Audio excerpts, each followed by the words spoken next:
Hello, everyone. Hey. My name is Motu. And I'm Me. I am the voice off screen. I'm the voice on screen. And welcome to Church in the Wild. I mean, church really can exist anywhere and everywhere, right? You can have church in a club. I mean, I've had times where I'm in the club on the dance and I'm just like, oh, I felt God in this club today, in this moment. I've had church in so many spaces, in so many unconventional spaces, so many circular spaces, you know. And I guess that's really what we're trying to do. It's like finding sacredness in everything and going, we can have church everywhere. And I guess for me, when I think of the wild, I think in the spaces that I dare not go, because I mean, who wants to go to the wild? Who wants to venture off into the wild, into the spaces that are uninhibited, into the spaces that are underdeveloped or undeveloped in self, right? And it's like, that's where we need to go. That's where we need to go, gather in ourselves and start having church there, and start having ritual there, and start gathering there, and start gathering the intentions of love there, you know.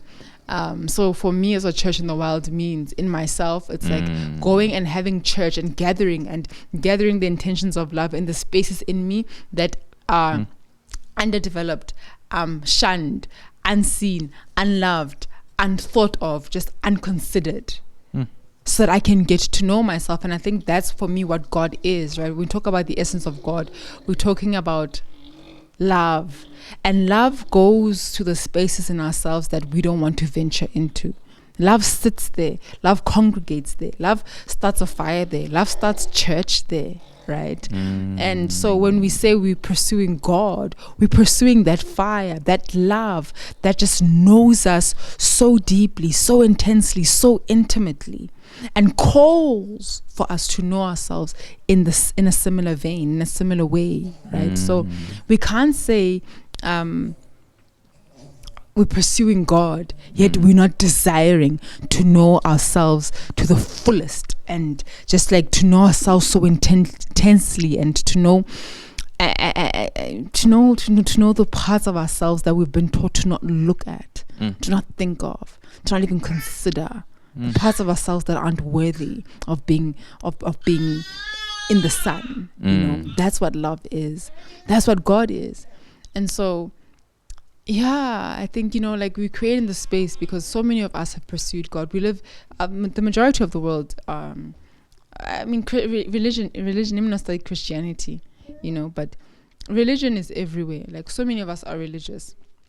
And so many of us are seeking God, you know. But when we talk about seeking God, oftentimes we speak about seeking this identity, this essence, this being outside of ourselves.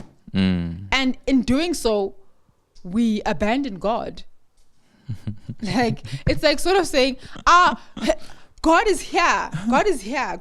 You don't have to go anywhere to look for God. You have to go inside to find God, to sit with God. And it's an uncomfortable process. In the pursuit of it, I am rejecting it, right? In the pursuit of God, it's like I'm going to go find myself. Where girl, wake your ass up. It's like, think of it. It's like you walk out on yourself. You go, I'm going to go look for God. I heard that God is there. And we're all marching towards there, and we leave ourselves behind. And that's also how we've come to understand God. Like, in order to pursue God, you must reject yourself. And it's like, yes, you must reject the ideas of yourself. What you thought you were, you have to let that go in order to find God, in order to find yourself, in order to find the way of love, you know. And so I don't even like the word God, because I find that God is such a colonized term. Yeah. You know, I find that God is such a colonized term, and when I think of God, I think of the God that my parents has given me, the God that church has given me, the God that school has given me, and that God is just like, firstly, it's a bra God. It's a bra. It's a bra. It's a brazen. It's a brother. It's Mr. God. It's Mr. God. It's Mr. God, and I'm just like, ooh, I'm not so sure.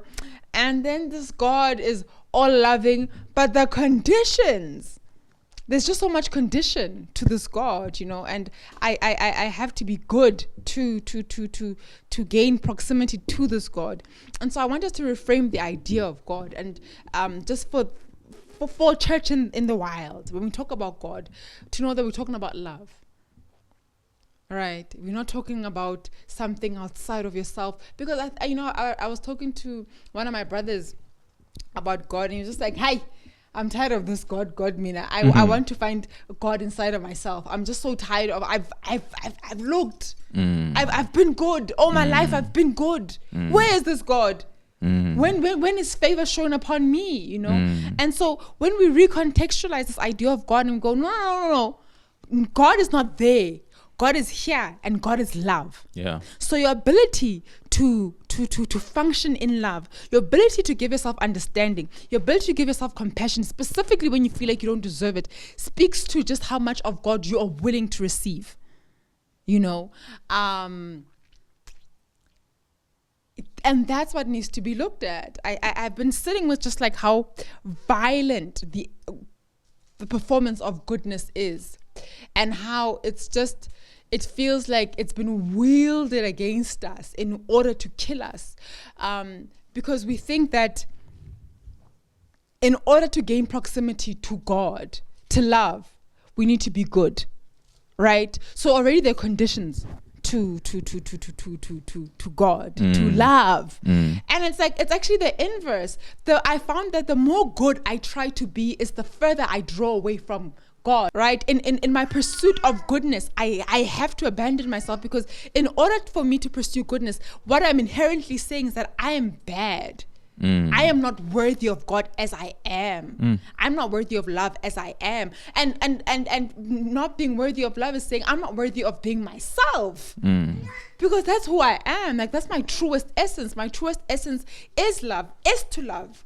Right? And love is such a high calling. And so when I start pursuing goodness, I'm saying that inherently I'm bad. Inherently as I am, I don't deserve myself. Right? And so then I start pursuing this performance of goodness that is not born from me, right? But that I've been taught by the world, or what the world has taught me. What goodness is what I start pursuing, right?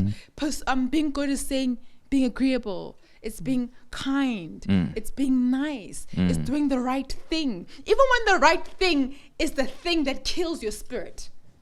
Even when the right thing is the thing that kills your soul. Even when the right thing is the thing that makes you feel so disconnected from life. But I must be good so I can draw closer to love. I must be good so I can draw closer to God.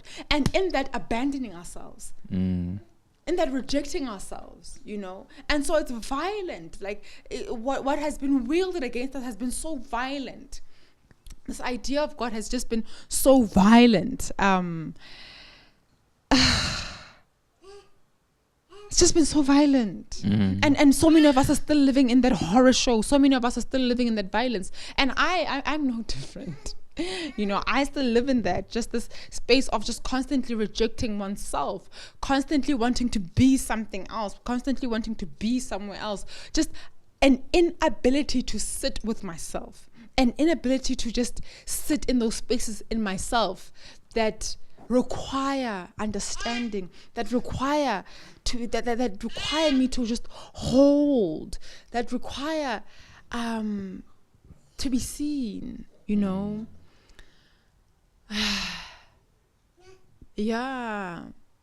And when we seek God, like, when I was back in church, we'd always just be like, God, we need more of your presence. We need more of your presence. And it's just like, no, you don't. You don't need more of God's presence. You don't need more of love's presence. Love is here 100% all the motherfucking time.